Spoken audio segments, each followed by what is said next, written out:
Boy, did I piss off some people yesterday, and I'm not here to make you happy. I'm here to tell you the truth.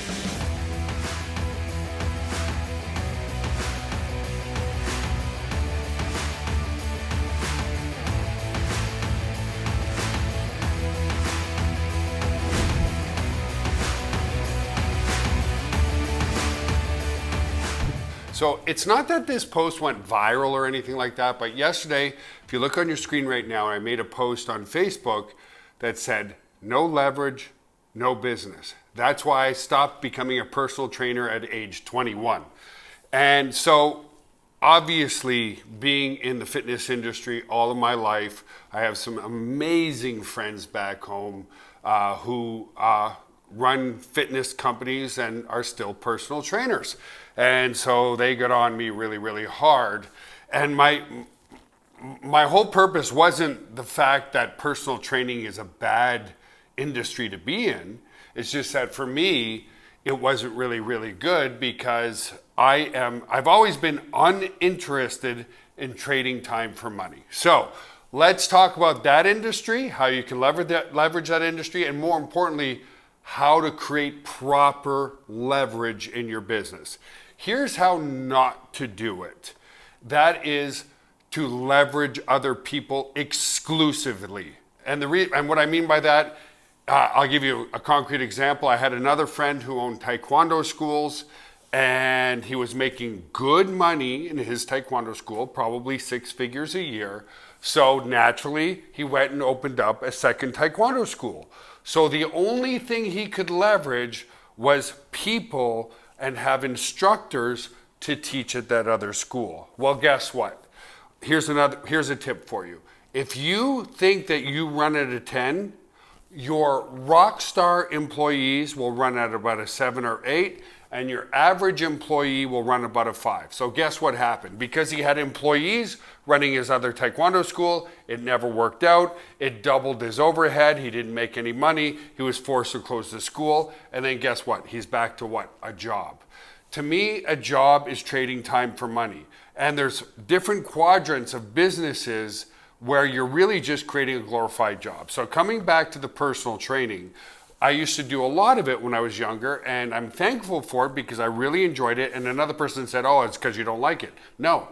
If I could make millions of dollars doing personal training, I would. But even still, if I'm making millions and millions of dollars, guess what? If I'm not doing my personal training, I'm not making any money.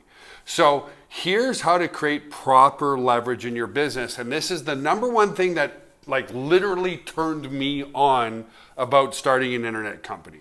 Here's the number one reason why I did it from a selfish level. Well, 2 reasons really. Number one, I saw the internet as something where I could get customers all over the world. And I thought, man, if I can even get 0.001% of customers, I'm going to be very wealthy and very happy. I think I'm probably sounding really selfish, like it's all about the money. No. I wanted to provide value. I wanted to help people, but naturally I wanted to do something that had a massive amount of leverage. So that was number one.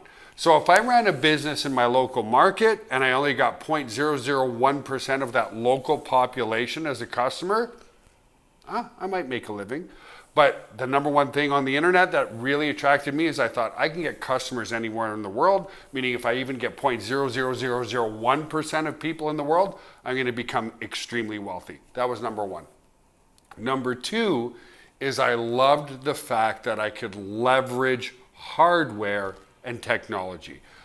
The number one thing I leverage is our server room. So we have hundreds of servers in our server room that work for our company and work for me 24 hours a day, 7 days a week, 365 days a year.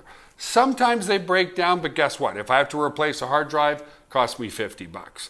They don't ask for a raise, they don't complain, they don't make mistakes. The only thing that can happen from time to time is they can break down. So that's why I started an internet company, is there was massive leverage of utilizing technology to make a great income. And guess what? Because I'm using those servers, and I still have staff, so I'm leveraging some staff, but again, 97% of our profits come from that server room. And of course, we have developers that create stuff, but the developers create stuff, and then it makes us money for years and years and years. And that's why I did that. So when I put this post on Facebook, of course, my point was no leverage, no business. In other words, if you open up a company, but you have to be there in order to make money, that is still a job. And it's a job that's giving you a lot more headaches because you've got a lot more things you have to deal with. You have to deal with employees, you have to deal with inventory problems, you have to deal with dissatisfied customers, so on and so forth. So, one thing I did do is I combined the leverage of technology and I started 7-Minute Workout. 7-Minute Workout is an online program where I created videos to teach people how to work out. So how that system works, and it's not really the context of this video, but I shot about 600 different exercise videos, which took me a long time. And then people go and create a workout program. They fill out a form. So do you want to work out at home? Do you want to gain weight? Do you want to lose weight? Do you want to build muscle? And then based on that questionnaire, our artificial intelligence creates a customized workout program for them based on their needs, wants, and goals. So guess what? I shot that 6-7 years ago. Of course I updated. Of course I had new videos here and there. But there's a system that people join. In fact, a couple of days ago, 4 people bought the 7-Minute Workout. So I sell it for $99. That was $400 that I made while I was having lunch with my father, who's visiting from Canada. That was my point. So you've got to have massive leverage in any business that you create if you want it to be a real business versus a horrible, glorified job. I was able to travel the world last year for over a year. And guess what? It didn't matter if I was in Brazil. It didn't matter if I was in the Dominican Republic. It didn't matter if I was in Mexico. It didn't matter if I was in Egypt.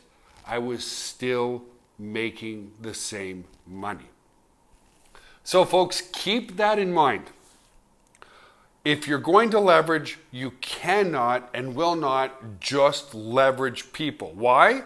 If you have a really good idea, what are they going to do? They're going to take that idea and they're going to do it themselves. I can guarantee you that my servers are not going to run away on me and start their own internet company, right? Sounds silly, but it's the truth. So when you're structuring a business that you want true time freedom from, a real business you can walk away from. Let's use some other examples. Richard Branson has an airline. He doesn't have to be flying planes all day to be making money. Elon Musk has Tesla and he has SpaceX. Well, his massive leverage is in what? His automated factories that never complain. Yes, sometimes they break down, but he too has leveraged massive technology to make a great car. He's leveraged technology to make rockets that land on their own. Do you get my point here? You've got to leverage something massively, not just human beings, if you want to be able to walk away from that business and make a great income. Same thing with Apple. They've leveraged what? These computers. These computers they sell, make them a great income. Probably 99% of the parts in this computer are done through automated robots and automated artificial intelligence, and that's why the CEO can go wherever they want and make money. So listen, folks, if you like these videos, click the bell notification button, click the subscribe button, click the like button on this video, and leave me a comment. And guess what? I apologize to absolutely nobody for saying this because it's just the truth. I know I upset some of my personal trainer friends. I know I upset some other people. Listen, no leverage, no business.